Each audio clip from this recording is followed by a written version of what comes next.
Bonjour. Alors encore une émission sur l'histoire du PIO. Cette fois-ci, on est à Homès, en Moselle. Et on va vous présenter mais vraiment un lieu que je trouve, enfin Gilbert est d'accord avec moi, exceptionnel. Franchement, hein, parce que c'est un des rares lieux de mémoire de la mine, des ouvriers, des mineurs de fer dans la région. Et on se trouve ici avec monsieur qui va nous présenter un petit peu ce musée et qui va nous présenter tous les lieux intéressants de ce musée. Alors déjà, vous allez vous présenter et puis vous allez... Gérard Joannès, vice-président de l'association. Donc je viens de reprendre ce musée en main par rapport à des difficultés de la première personne qui était fondateur de ce musée, M. Georges Chartaruga. Et donc là, nous gérons ce musée. Et ce musée est principalement représente les mines à puits du bassin ferrifère lorrain. C'est-à-dire qu'il y avait ici sur ce PIO 30 mines à puits. Et donc voilà, et la seule chose qui reste, c'est ce chevalement, parce que ce chevalement, c'est un peu la mémoire du métier de mineur. Et la nuit, il brûle ce chevalement, donc en mémoire de tout ce passé pour des mines de fer en Lorraine. Voilà. Et je voulais vous demander juste, parce que ici, bon, moi j'ai vu d'un point de vue historique que la mine, elle s'appelait la mine de Bassompierre, qu'elle a fonctionné entre 1900 et 1900. Exactement, donc, et qu'entre 1900 et 1983, il y a eu autour de 800 ouvriers mineurs. C'est-à-dire qu'au départ, en 1900, exactement en 1903, il y avait ici 880 hommes qui travaillaient dans cette mine. À la fermeture, enfin quelques années avant la fermeture, il restait environ plus que 130 hommes sur ce site. Et parmi ces ouvriers, parce qu'on a vu déjà quelques ouvrages qui étaient sortis, je sais qu'ici, par exemple, à Homès, il y a une association de Slovènes qui est très dynamique. Je connais, moi, des amis qui habitent Homès qui sont d'origine italienne, d'origine polonaise. Les nationalités de ces ouvriers, c'était quoi en général ? Au grand pourcentage, dans les mines de fer de Lorraine, ça a été les Italiens et les Polonais. Il y a eu très peu de Nord-Africains. Je crois que c'est au nombre de 7%. Et spécialement sur Homès, il y avait ces Slovènes qui sont venus travailler dans les mines de fer de Lorraine, qui aujourd'hui sont encore très fortement reconnus dans la région, enfin dans la commune, par rapport à leur champ et tout ce qu'ils ont fait, leur activité et tout. Donc c'est une association qui est encore bien en place ici à Homès. Eh ben, on va rentrer dans le musée, on va aller faire un petit tour. Allez, Alors madame, on commence la visite Ouais. avec à l'entrée l'évocation de toutes les mines qui étaient en activité à la fois en Meurthe-et-Moselle, en Moselle et en Meuse. Ouais. Exactement. Pienne, ça marchait avec Micheville, Alors il y avait Pienne qui marchait avec Micheville et puis Landres. Landres. On évoque aussi la mine de Sérouville, la mine d'Hérouville. Oui, oui, oui. Voilà. La mine de Moutier, en hommage à Amilcar Zanoni. Voilà. Alors on va commencer par quelle Et salle ? il y avait Homès, il y avait aussi Homès. Homès fournissait du minerai à Micheville au tout début. Ah bon ? Ah oui. Oui, oui, tout à fait. Ça fait. Alors on commence par, pardon ? On va aller. Il y a la salle de projection. Oui. Ah, mais c'est comme au cinéma. Donc ici, les visiteurs viennent et on les installe. Et là, on fait une petite représentation de notre minerai lorrain, comment on l'a exploité, depuis quand nous l'avons exploité, et surtout les mines. On va rester sur les mines à puits. On parle donc des mines à puits après 1900. De là, on leur passe une petite projection qui dure à peu près 17 minutes. Et sur cette projection-là, on voit la mine d'Homès au travail, mais surtout pour continuer la visite et comprendre mieux la visite, dans ce film, les gens verront la remontée du minerai et son expédition vers la sidérurgie. Donc, comme ça, c'est super bien. Les gens sont... En partant de cette pièce-là, ils vont comprendre tout ce qu'ils verront durant la visite. On continue par la pièce suivante. Alors nous sommes ici dans la salle de décompresseur de la mine. Il faut savoir que toute l'énergie dans une mine à puits part du jour vers le fond. La transformation du courant, mais aussi la fabrication de l'air comprimé pour que les gens puissent travailler au fond de la mine. Donc je vais vous demander de vous placer devant ce compresseur et je vais le mettre en route.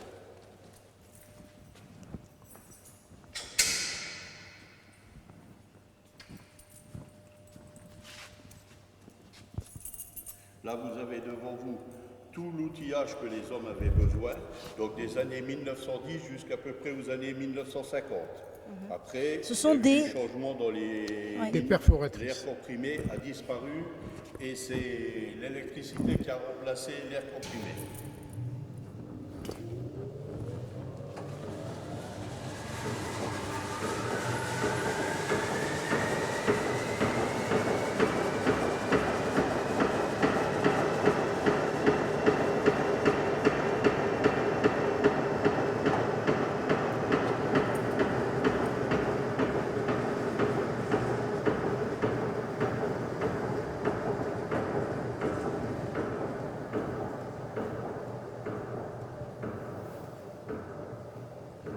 Pour faire fonctionner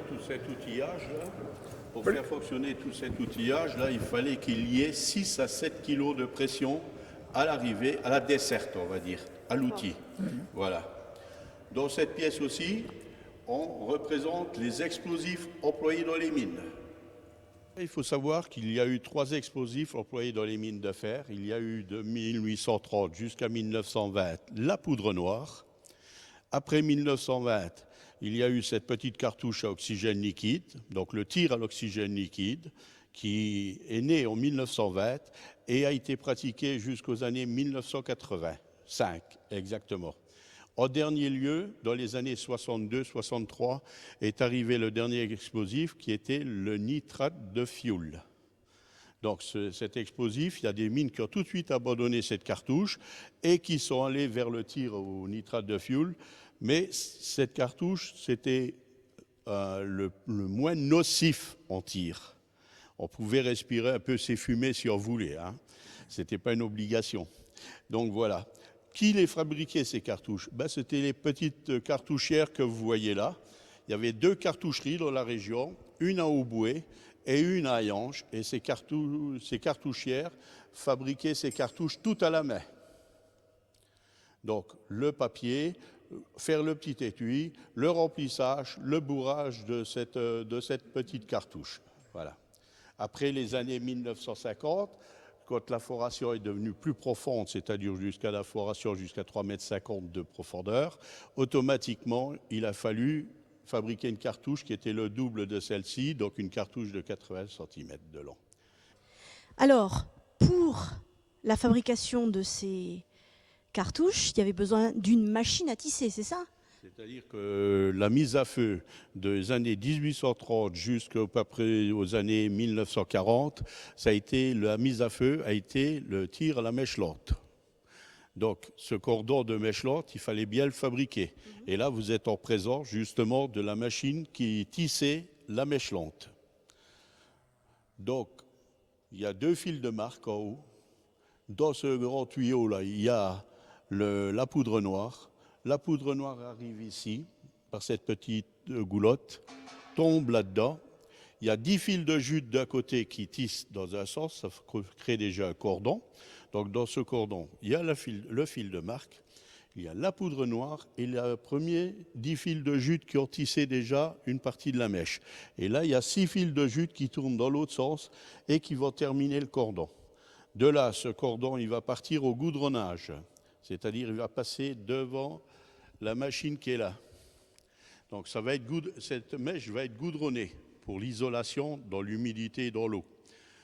Et cette grande roue, elle va sécher la mèche. Donc ça va être une roue de séchage. Cette roue tourne et sèche la mèche. Une fois cette mèche terminée, séchée, on va passer pour l'expédition. Donc on va couper cette mèche, la tirer sur cette table-là, et 2 dames vont placer des bouts de mèche dans ces trous-là et vont faire tourner ces 2 cylindres-là, qui est pour faire les petits lots pour l'expédition. Si jamais un exploitant a des difficultés parce qu'il travaille trop dans l'eau ou autre, il y a une autre possibilité. La mèche est goudronnée. elle va repasser à tissage. Mais là, ce n'est plus de la jute, c'est du fil de lin. Donc elle va être tissée avec du fil de lin, et de là, elle repassera au goudronnage et au séchage. Et là, elle partira vers l'expédition, vers le client qui a demandé une meilleure isolation de la mèche lampe. Alors dans cette pièce-là, monsieur, c'est un petit peu... Enfin, moi je trouve que c'est une pièce assez particulière parce qu'on y voit l'histoire de la Terre, je trouve. C'est ça? Ben, c'est-à-dire qu'au départ, cette pièce-là, c'est la salle de la machine d'extraction. Donc cette grosse machine qui, elle, va faire le remontage du minerai, la descente des hommes, le matériel, les explosifs et ainsi de suite. Mais c'est vrai que nous avons reproduit dans cette salle un peu l'historique des mineurs avec leur éclairage, les pierres que l'on trouve en exploitation dans les mines de fer, les chaussures que les hommes portaient, il y a un peu de tout. Il y a une maquette aussi qui explique bien la mine en surface, mais aussi la mine sous terre. Et les fameuses lampes de mineurs. Et les lampes de mineurs, hein, voilà. Il y a tous les, moi j'ai dit l'éclairage, mais ça relatait tout. Donc on a au départ les lampes à huile, tout ça, et après la lampe à acétylène. Après, il y a eu la lampe au chapeau, voilà les 3 types d'éclairage pour les mines de fer. Alors, donc là, monsieur, vous allez remonter les mineurs. Hein. Alors regardez bien, il y a 2 petites flèches là, sur le graphique que vous voyez, A et B là. Ouais. Il y en a une qui est tout en haut sur A, ouais, et l'autre qui est tout en bas, à 200 et quelques mètres sous terre. ouais. Donc, c'est pour la remontée du minerai, du personnel, du matériel, des explosifs, on utilise uniquement la cage de droite, donc la cage B. On ne s'occupera pas de A. On va laisser circuler cette cage à vide pendant le temps de la manutention. Donc vous allez appuyer ici, là, et vous allez tirer vers vous. Allez-y, parce que... Allez-y, n'ayez pas peur.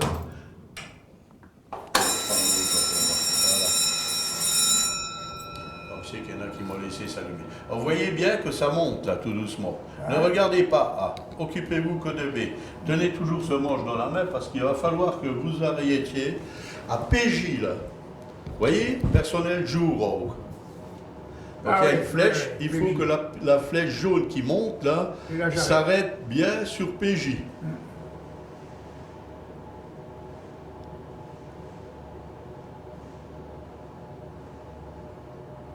Alors n'oubliez pas que c'est des hommes que vous manutentionnez. Bon, alors on va arrêter là. Ben, les gens, ils sont pas trop contents, hein, parce qu'ils voient le quai de déchargement, mais ils sont encore 2 mètres sous terre. Ah merde. Alors donc, on va essayer de reprendre un peu cette manœuvre là. Voilà, allez recommencer. Vers vous, vers vous. Ah, vers merci, vous. merci. Et l'arrêt était bien. C'est bon. Ouais, ben on peut l'applaudir. Hein. Ah, ouais. Chapeau, il a bien réussi. Les gars, ils râleront pas, ni pour rentrer, ni pour sortir. Voilà. Parce que même si vous loupez un peu le coup en sortant, si la cage elle s'arrête par exemple à 30 cm Ouais, du haut, sauter, ils sautent, les gars, ça va. Mais c'est les autres qui ne voudront pas rentrer parce que oui, on risque de se blesser, vous êtes tout le temps en train de vous dire que ça va pas. C'est toujours le même truc. Quoi, Voilà. Alors vous êtes déjà embauché à la mine, c'est ce qui est bien. Ouais. Alors normalement avec le moulineur on fait toujours 2 exercices. On en fait un là pour l'embauche et maintenant cette mine travaille sur 2 postes de travail. Mais malheureusement... Ne me dites pas que vous faites marcher les non, malheureusement on va devoir produire plus de minerais donc il faut créer un poste de nuit. Malheureusement, qui on va mettre au poste de nuit, c'est le dernier embauché. On ne va pas mettre le gars qui a déjà 20 ans de moulinage là, parce que le chef n'aura pas le courage de monter les escaliers pour le prévenir. Hein.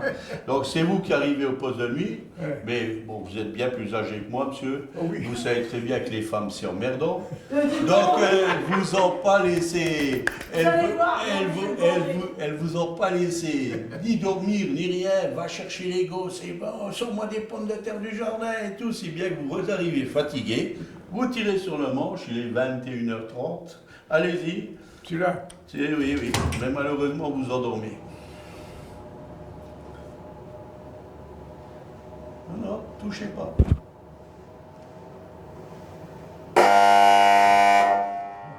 Voilà, ça te réveille. Ah, du coup, vous êtes réveillés. Du coup, vous êtes réveillés, hein. Bon, les gars, ils ont vu le quai passer devant leur nez, mais bien sûr, ils sont en haut, là.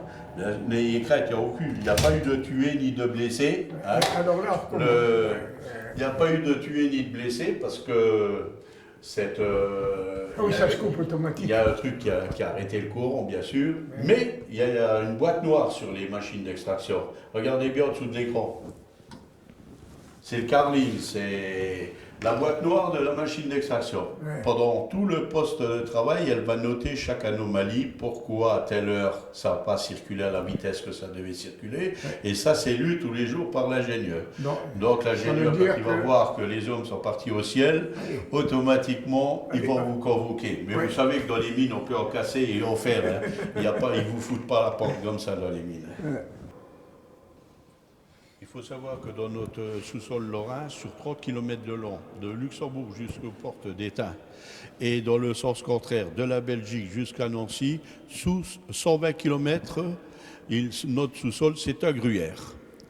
Il faut savoir qu'il y a eu 66 000 km de galeries tracées, il en reste 10 ouvertes, 44 000. Il y a deux richesses.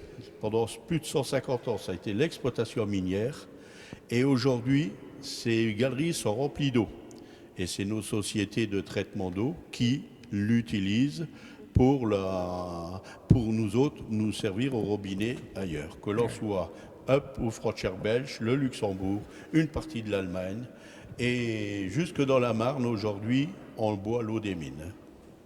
Donc ici nous sommes dans l'ancienne forge de la mine d'Omès. Cette forge on n'a pas trop touché, au contraire c'est devenu un musée dans le musée. Le pourquoi, c'est parce que dans cette forge, on a placé beaucoup de choses, par exemple des scies circulaires, des tours, des perceuses, enfin, tout ce qu'on a eu comme... C'est des dons que nous avons reçus. Et ces dons, on les a représentés ici dans cette salle. Cette forge, elle a fonctionné jusqu'en 1964, c'est-à-dire quand il y a eu l'automatisation, la remontée du minerai par Benaskip, automatiquement, il n'y avait plus lieu que les forgerons réparent encore les wagons et ainsi de suite. Donc cette forge s'est arrêtée et les hommes ont eu une autre qualification. Les forgerons travaillent comment? Au marteau quand il y a le besoin, mais aussi avec le compagnon à la masse, comme vous l'avez cité, monsieur. Et quand ça n'est plus, eh ben, il faut utiliser ce qu'on appelle les marteaux pilons. Donc il y a le marteau pilon à air comprimé. C'est celui-là. Ah, ça, je connais ça. Moi. Donc le marteau pilon à air comprimé. Et là, nous avons un marteau pilon électrique qui frappe à 200 kg. Ouais. Je vais le faire fonctionner. Alors, restez par là. S'il vous plaît.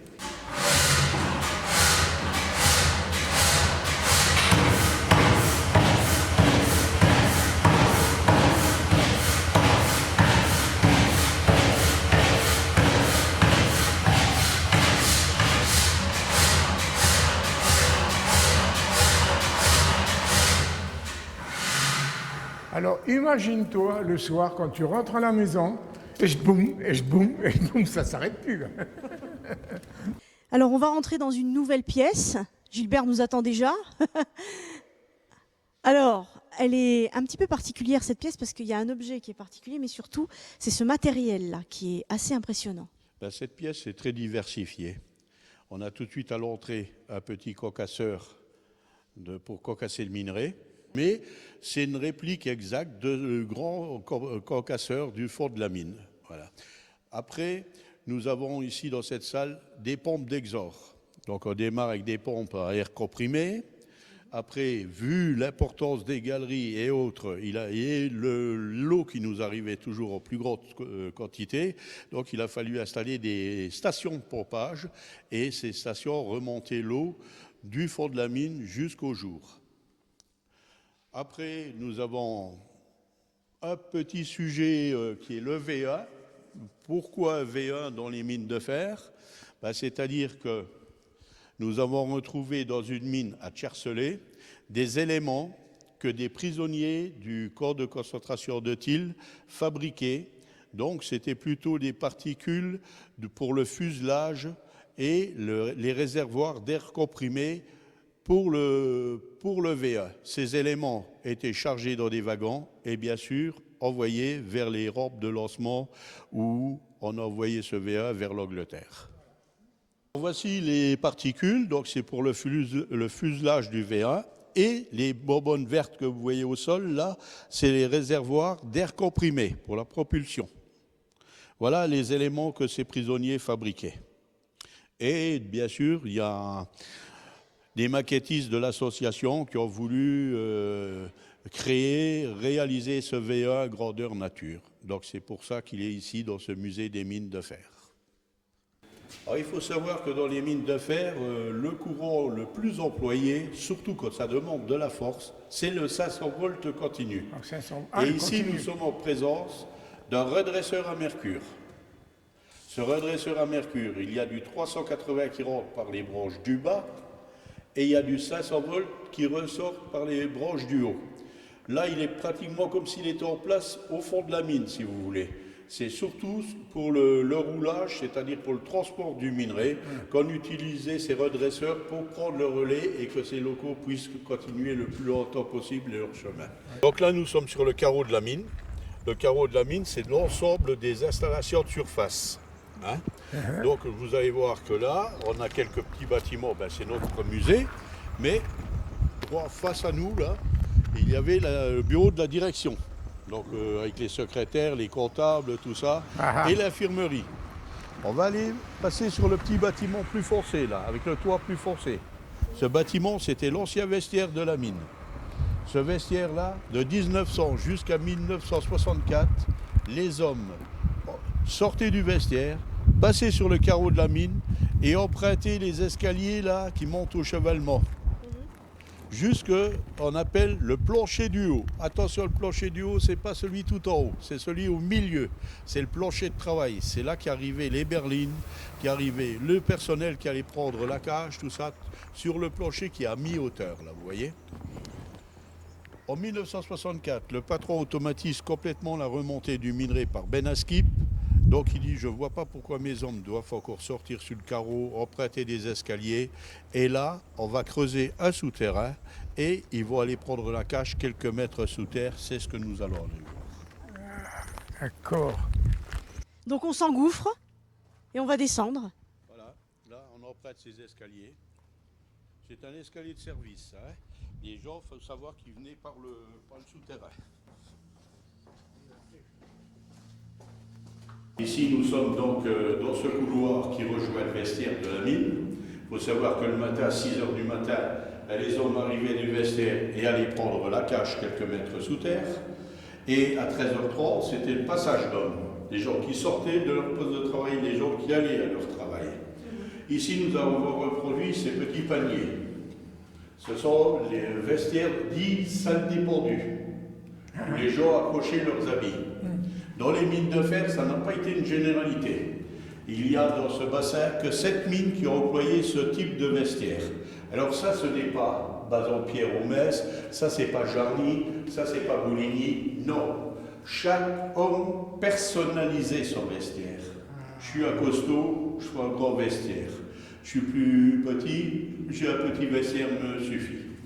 Derrière nous, là, nous avons ce qu'on appelle le lave-botte.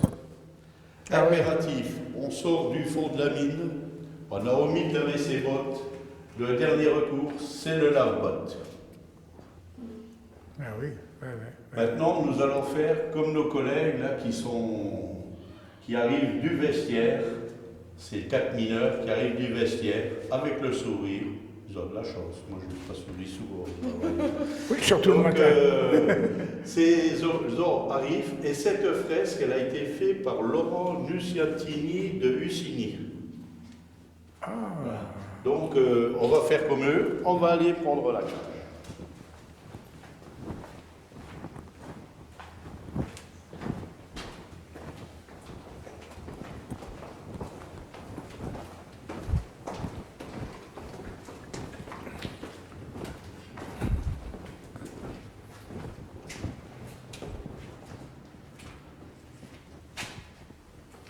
Alors, les hommes arrivent ici, mais les hommes arrivent ici et il y a un moment d'attente.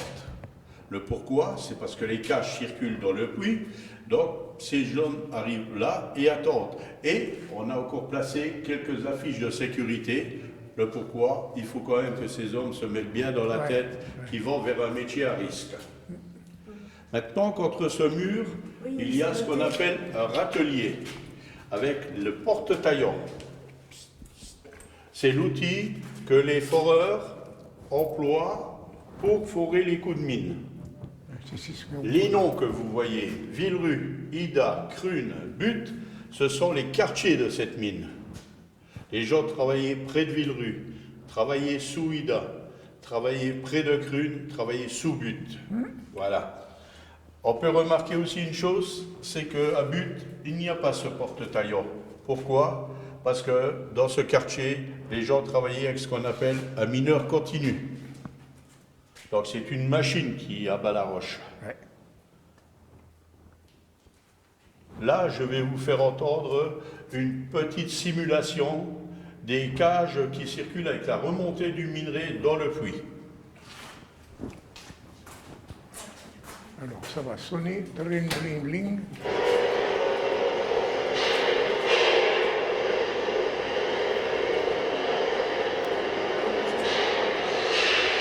Ah, il n'y a rien qui va bouger là. Donc la cage, elle part. La cage est en train de descendre. Donc là, ils sont dans le puits tous les deux. Il y en a une qui va remonter. Tous les 45 secondes, on remonte 8 tonnes de minerai. On va l'attendre arriver et freiner.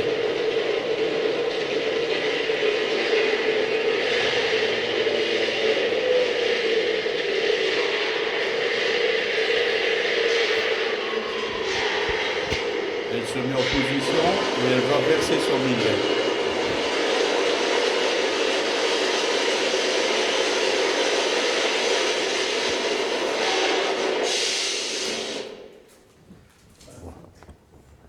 Alors là, vous êtes en présence du treuil qui a foncé le puits. C'est-à-dire qu'il a été construit en Allemagne, à Dortmund, en 1885, mis en place en 1896, et le fonçage du puits a démarré en 1897. Il a fallu 3 ans pour descendre à 208 mètres sous terre et mettre le puits en toute sécurité. Ce treuil, lui, pendant des années, il est resté au repos, et vers 1935, il a été déplacé et installé à la Minida comme treuil de service, parce que là commençaient à arriver les machines, c'était plus le travail trop à main, donc les premières mécanisations arrivaient, donc c'est ce treuil-là qui descendait ces machines dans le fond de la mine. Donc c'était les foreuses, les chargeuses, les ventilateurs pour l'air, les pompes pour l'exhort d'eau, voilà un peu tout ce que ce treuil manutentionnait. Et en 1991, le treuil a été redémonté de la Minida et réimplanté sur son socle d'origine. Alors nous voilà arrivés à 35 mètres de hauteur. Je suis arrivé. Tout le monde est arrivé à 35 mètres de hauteur. Même moi, un peu essoufflé. Mais non, mais on est sur le chevalement de la mine. Et puis alors, moi je voudrais qu'on regarde un petit peu. Avant, je voudrais laisser la parole à monsieur pour rappeler un petit peu les coordonnées du musée. Et puis vraiment encourager les gens à venir se promener à Aumesse, à aller visiter le musée, à grimper. Tout le monde peut le faire, hein. Et c'est vraiment une visite à ne pas manquer parce que des sites comme ça, il n'y en a plus beaucoup. Et aujourd'hui, quand on parle un petit peu, je pense que vous serez d'accord avec moi, monsieur, quand on parle des mineurs, on a tendance à dénigrer ce métier ou à le dévaloriser. C'est un très beau métier, très dur métier. Et quand on voit ce que c'est que de descendre à 200 mètres de profondeur, quand on voit ce que ça veut dire que le métier de mineur, on a une petite idée avec ce musée. Alors, vous allez juste nous rappeler les coordonnées du musée, les heures d'ouverture, les dates. Voilà. Bon, donc ce musée, lui, il est ouvert, c'est un musée saisonnier qui est ouvert du 1er mai au 30 septembre. Ça, c'est pour les individuels. Mais pour ce qui est des groupes, il est ouvert toute l'année. Mais je déconseille quand même aux personnes, une fois le 15 novembre jusqu'au fin février, de venir nous visiter. Parce que nous sommes dans un lieu très froid et où on n'apprécierait pas tellement la visite du fait du froid. Hein, voilà. Et ce musée, il a été réalisé entièrement par des bénévoles. Et il faut savoir qu'il est aussi complémentaire de celui de Neuf Chefs que beaucoup de gens connaissent. Mais nous sommes un peu oubliés et je souhaiterais qu'il y ait beaucoup plus de personnes qui viennent nous voir. Et c'est Alors tout moi, ce qu'on vous souhaite. Je vais vous dire une chose, c'est parce qu'avec RIF 54, maintenant qui va être diffusé, ça va passer. Alors simplement, une dernière image avant de dire au revoir à tout le monde. C'est sur vraiment la vue qu'on a. Alors monsieur nous disait que si vous regardez à l'horizon, vous pouvez également voir, mais vraiment au bout, la cité Le Corbusier de Briey. Et vous avez aussi des vues sur les côtes de Meuse, bon, même si elles sont un petit peu au fond, à l'horizon, mais on a une très très belle vue et de la ville d'Aumesse et de la région. Alors on va vous dire au revoir là-dessus, Gilbert. On va remercier encore une fois monsieur. Et puis alors venez à Aumesse, venez visiter le musée, ça vaut le coup. Venez en famille, venez tout seul, mais venez voir, parce que ce sont encore des sites historiques qui existent et qui sont tenus par des passionnés. Au revoir.